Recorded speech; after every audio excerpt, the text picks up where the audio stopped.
जय श्री कृष्णा, राधे राधे। भक्तों, तुलसी माता को जल देते समय बोलने चाहिए ये 3 शब्द जिनसे सभी मनोकामनाएं पूरी होती हैं।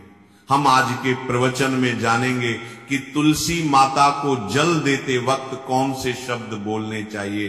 किसी समय की बात है, भगवान विष्णु विश्राम कर रहे थे, तभी देवी लक्ष्मी वहां आई और भगवान विष्णु से तुलसी माता को जल देने के महत्व के बारे में पूछा। भगवान विष्णु ने उन्हें तुलसी माता को जल देने के महत्व को विस्तार से बताया। तब देवी लक्ष्मी ने कहा, हे स्वामी, आपने मुझे तुलसी माता के महत्व के बारे में बताया, लेकिन अब मैं ये जानना चाहती हूं कि तुलसी माता को जल कैसे देना चाहिए, उनकी सेवा की सबसे श्रेष्ठ विधि क्या है और जल देते समय कौन सा मंत्र बोलना चाहिए। भगवान विष्णु ने उत्तर दिया, प्रिया देवी, जैसा कि मैंने तुम्हें तुलसी माता के महत्व के बारे में बताया, उसी प्रकार तुलसी माता को जल देते समय बोला जाने वाला मंत्र भी बहुत महत्वपूर्ण है। यह मंत्र 3 शब्दों का है, लेकिन इसका प्रभाव अत्यंत शुभ और कल्याणकारी है। जो भी रोज तुलसी माता को जल देते समय इन 3 शब्दों का उच्चारण करेगा, उसके घर में मां लक्ष्मी का वास होगा, उसकी दरिद्रता समाप्त हो जाएगी और उसे अपार धन धान्य की प्राप्ति होगी। मंत्र के महत्व को बताते हुए भगवान विष्णु ने कहा, इस मंत्र का महत्व सुनने से ही मनुष्य के सभी पाप नष्ट हो जाते हैं। उसे हजारों वर्षों तक तुलसी माता को जल देने के पुण्य का फल मिलता है। फिर भगवान विष्णु ने देवी लक्ष्मी को एक कथा सुनाई। उन्होंने कहा, दक्षिण दिशा में यम नगरी नामक एक नगर था, जहां रमेश नामक एक ब्राह्मण रहता था। वह अत्यंत पापी और गलत कामों में लिप्त व्यक्ति था। जन्म से ब्राह्मण होते हुए भी वह धार्मिक कार्यों से दूर रहता था। न वह पूजा करता, न ध्यान, ना जप और ना ही किसी का सत्कार करता। वह मदिरापान और मांसाहार भी करता था और हमेशा अनैतिक कार्यों में व्यस्त रहता था। और वह ब्राह्मण दिन में खेत में काम करके पत्ते बेचकर अपनी जीविका चलाता था और रात में वेश्याओं के पास जाता था। इस प्रकार उसने अनेक वर्षों तक अपना जीवन इसी पापपूर्ण तरीके से बिताया। फिर एक दिन वह दुर्बुद्धि ब्राह्मण पत्ते इकट्ठा करने के लिए एक शिष्य की वाटिका में पहुंचा और पत्ते तोड़ने लगा। तभी एक काले सर्प ने, जो काल के रूप में वहां उपस्थित था, उसे काट लिया। उसी समय उसकी मृत्यु हो गई। उसकी मृत्यु के तुरंत बाद यमराज के दूत वहां प्रकट हुए और उसकी आत्मा को लेने के लिए आए। वे उसे यमलोक ले जाने लगे। मार्ग में वह ब्राह्मण यमदूतों के सामने रोने और विलाप करने लगा। उसने कहा, हे दूतों, मुझे कहां ले जा रहे हो? मुझे छोड़ दो, मेरे प्राण बचा लो। लेकिन यमदूत बोले, अरे पापी ब्राह्मण, तेरे दुष्कर्मों के कारण तुझे ये दंड मिला है। अब यमराज तुझे घोर नरक में डालेंगे। यमलोक पहुंचने पर चित्रगुप्त ने उस ब्राह्मण का पूरा लेखा जोखा प्रस्तुत किया। उन्होंने कहा है, धर्मराज, इस ब्राह्मण ने अपने पूरे जीवन में केवल पाप किए हैं, इसने कभी कोई पुण्य कार्य नहीं किया। धर्मराज ने दूतों से कहा, हे दूतों, इस घोर पापी ब्राह्मण को नरक में डाल दो, इसे अपने कर्मों का फल भोगना होगा। यमदूत उसे ब्राह्मण को नरक में ले गए और उसे भयंकर अग्नि में धकेल दिया। वह कई वर्षों तक नरक की यातनाएं सहता रहा। इसके बाद उसे अगले जन्म में बैल के रूप में जन्म मिला। बैल का शरीर पाकर उसने भारी बोझ उठाने का कार्य किया। उसका मालिक उससे दिन रात काम करवाता था। जब उसकी शक्ति समाप्त होने लगी तो मालिक ने उसे एक लंगड़े आदमी को बेच दिया। वह लंगड़ा आदमी उस बैल का उपयोग अपने बोझ उठाने के लिए करता था। बैल ने 8 वर्षों तक उसकी सेवा की। फिर एक दिन वो बैल लंगड़े आदमी को लेकर एक ऊंचे पर्वत पर चढ़ा। अधिक परिश्रम और थकान के कारण वह बैल मूर्छित होकर गिर पड़ा और अंतिम सांसें लेने लगा।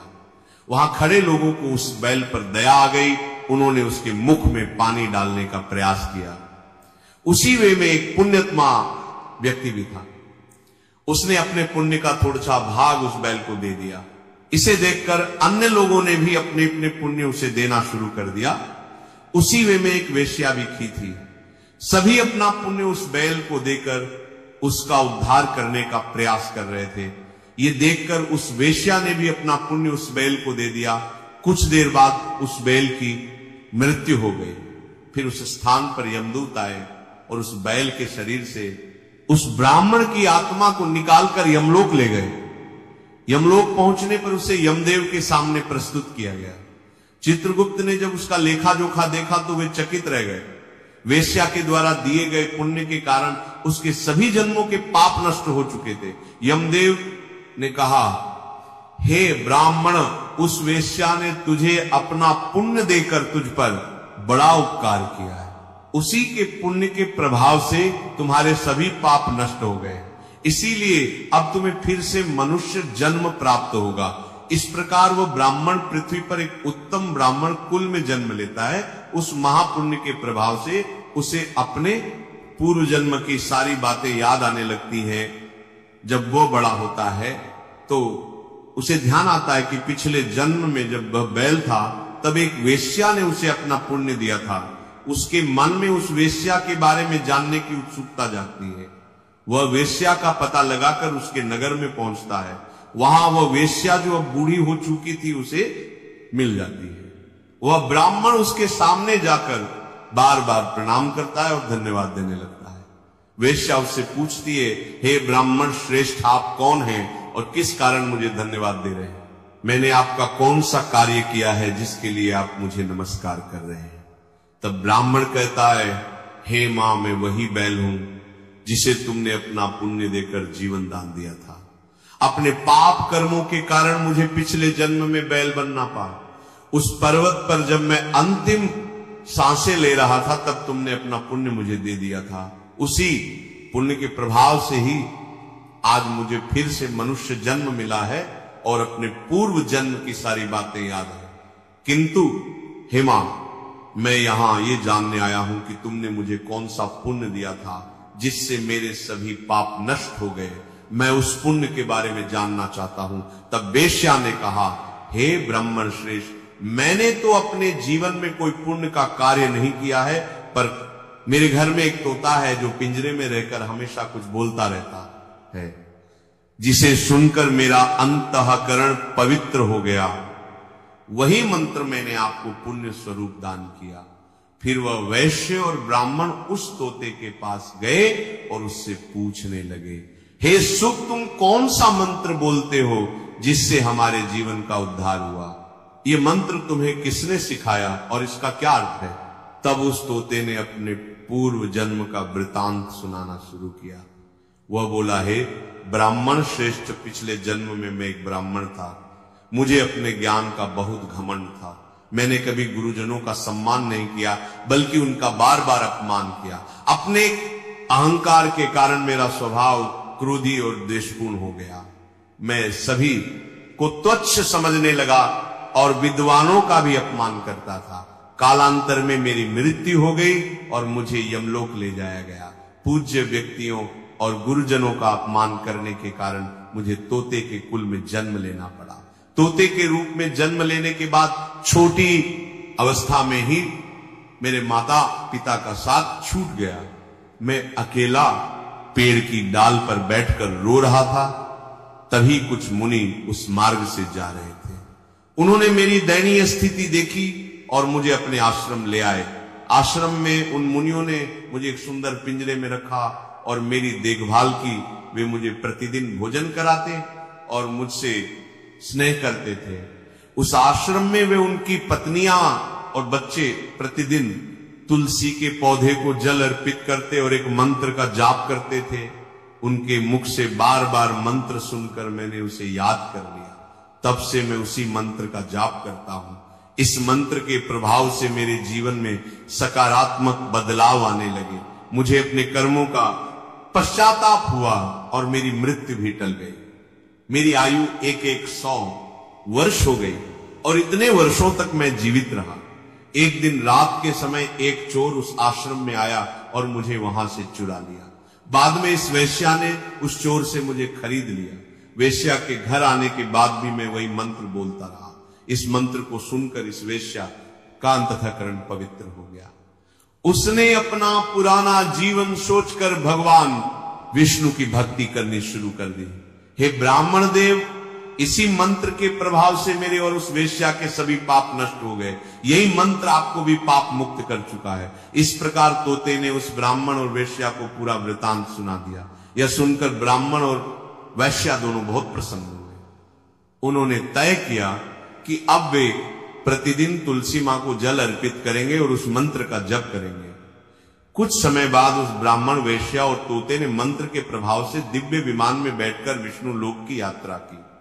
भगवान विष्णु ने देवी लक्ष्मी से कहा, हे देवी, देखा आपने केवल तुलसी मां के मंत्र के प्रभाव से उस तोते, वेश्या और ब्राह्मण के सभी पाप नष्ट हो गए। इसीलिए हर व्यक्ति को प्रतिदिन तुलसी मां को जल अर्पित करते हुए इस मंत्र का जाप अवश्य करना चाहिए। वह मंत्र इस प्रकार है, ओम वृंदावनी स्वाहा, ओम वृंदावनी स्वाहा।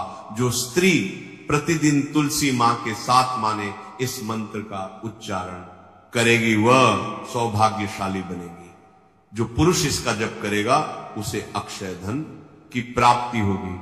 जिस घर में प्रतिदिन तुलसी मां की पूजा होगी वहां लक्ष्मी जी का सदावास रहेगा।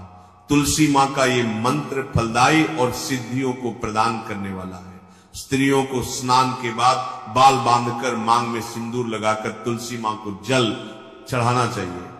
साथ ही तुलसी मां की परिक्रमा करनी चाहिए।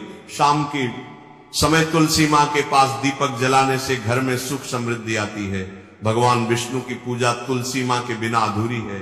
तुलसी का एक पत्ता चढ़ाने से भगवान को उतनी प्रसन्नता मिलती है जितनी हजारों अमृत के घड़ों से नहलाने पर भी नहीं मिलती। जो भी व्यक्ति तुलसी मां का सम्मान करेगा और उनके इस मंत्र का जप करेगा उसे ना केवल इस लोक में बल्कि परलोक में भी शुभ फल प्राप्त होगा। ऐसा फल तुलसी मां के पत्तों के दान से मिलता है। जो मृत्यु के समय अपने मुख में तुलसी के पत्तों का जल ग्रहण करता है, ऐसा व्यक्ति अपने सभी पापों से मुक्त होकर भगवान विष्णु के धाम जाता है। भगवान विष्णु कहते हैं पूर्णिमा, अमावस्या, द्वादशी और सूर्य संक्रांति के दिन मध्याह्न काल, रात्रि और अशोच के समय तेल लगाकर बिना स्नान किए अथवा बिना हाथ पैर धोए रात्रि के वस्त्र पहनकर तुलसी के पत्ते तोड़ना महापाप होता है। श्राद्ध, व्रत, दान, प्रतिष्ठा और देव पूजा के लिए तोड़े गए तुलसी के पत्ते 3 रात तक पवित्र रहते हैं। तुलसी के पत्तों को बिना नष्ट किए उसके अग्रभाग को तोड़ना चाहिए। तुलसी की मंजरी जो सभी फूलों से श्रेष्ठ मानी जाती है, उसे तोड़ते समय पत्तियों का होना आवश्यक है। पौधे को बिना हिलाए केवल अग्रभाग को तोड़ना चाहिए ताकि पूजा का फल और बल। तुलसी के पत्तों को कभी नाखून से नहीं तोड़ना चाहिए क्योंकि इससे पाप लगता है।